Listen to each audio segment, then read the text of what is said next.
Hello guys! Tingnan nyo yung alaga ko. Yan. Tingnan nyo kung anong ginagawa niyan. Pagtapos niyang kumain, yan ang ginagawa niya. Papunas-punas ng mukha. Yan sa unan.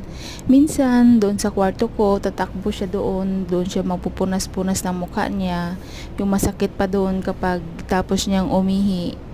Pupunta siya doon sa kwarto ko. Doon siya magpupunas ng mga paan niya. Kasi lalo na pag yung paa niya is naapakan niya yung ihi niya, aakyat siya doon sa kama ko at doon siya magpupunas-punas ng kanyang paa. Ayan, pero ngayon tapos na siyang kumain, dyan siya pumunta sa sofa. Dyan siya nagpupunas-punas. Pero pag hindi pa rin siya kontento, tatakbo pa rin siya doon sa higaan ko at doon siya higa-higa, punas-punas pa rin siya doon. Pero syempre dahil love natin tong asong to, spoiled siya.